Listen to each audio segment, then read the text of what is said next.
It's always a challenge trying to get the right group of kids, especially for the right track. We've got 3 different venues.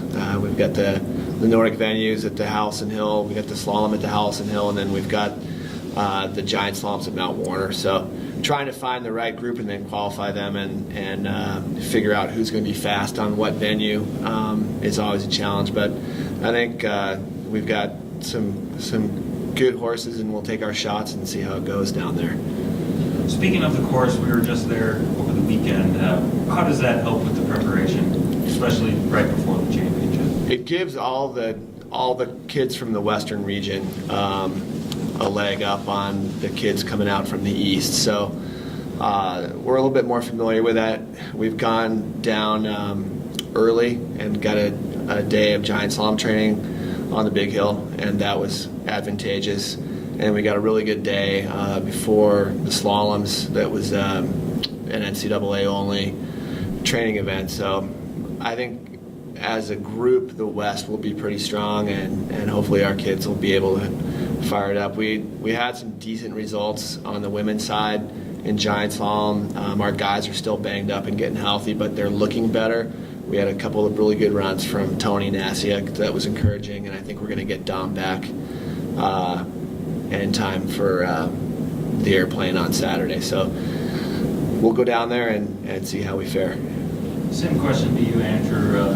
You race Nordic races there last weekend, and I assume they're the same for the championship. They are. We had a 2.5K course for the 5 and 10K, and that was in case it does melt out. However, they've been getting snow, so I expect them to be able to use the full 5K. We were able to race on that in the 15 and 20K, so we spread our wings as a region, and we were able to cover both options because they do ski a little bit differently.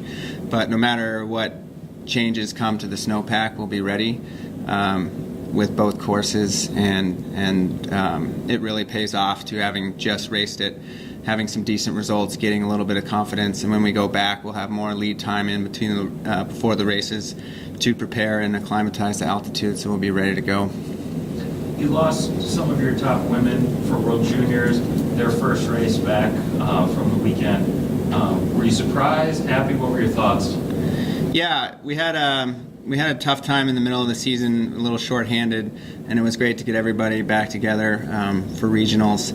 And we saw, a mixed bag. Hailey skied really well coming back from a big trip in Europe, and she's right in there with the leaders. So that was really encouraging. Natalie did well in the 5K, and that's her strongest. So I think with some more lead time into NCAA, she can improve on that.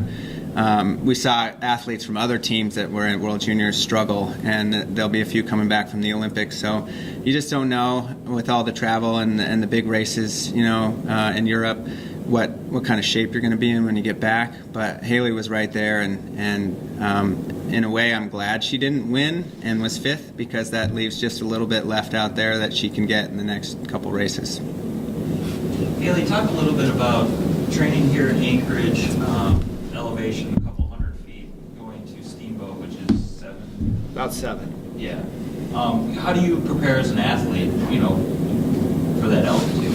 Yeah, I think that's one of the most challenging things being part of the Western circuit, coming from Alaska, is having to go up to altitude and try to adapt to that, because it is a different feeling when you're racing and a different experience entirely. I think I have a big advantage being raised at altitude and just coming here for the past few years, so I do kind of remember how it feels, whereas I know a lot of my teammates struggle to figure that out the first few days of altitude. But I am really looking forward to having a longer time between traveling and our races at nationals to acclimatize a little bit.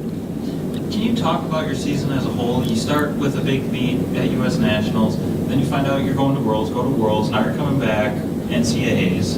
Just kind of that whole season trip. Right. In a nutshell. It's definitely difficult to try to keep your top race form throughout this entire season. It seems really short from the outside, just about 3 months, but when you're in it and pushing your body really hard every weekend, just about with at least one race, it can take a toll on your body. So that's definitely one of the challenges, is to make sure that our team feels good going into nationals, which is the final and important event of the year. And I have one question for any of you. What would be success for this team at nationals?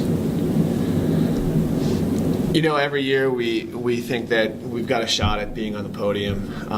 You know, I think we've proven throughout the year that all of our athletes on a good day can be top 10 or even top 5. We've had on the Alpine side runs in the top 5.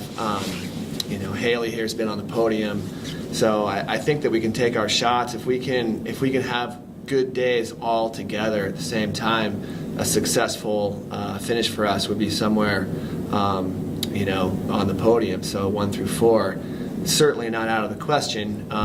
You know, our goal is to always be in the top 10, but we're not really happy with the larger the number. So, you know, we just want to keep improving on where we've been. But to me, I'm always looking to be on that podium, and I think certainly it's within our wheelhouse. But we've been a little inconsistent this year, a little banged up, so it's been challenging. But if we can get everybody back healthy, focused, and fired up, I think sky's the limit. We're certainly a dark horse in this race.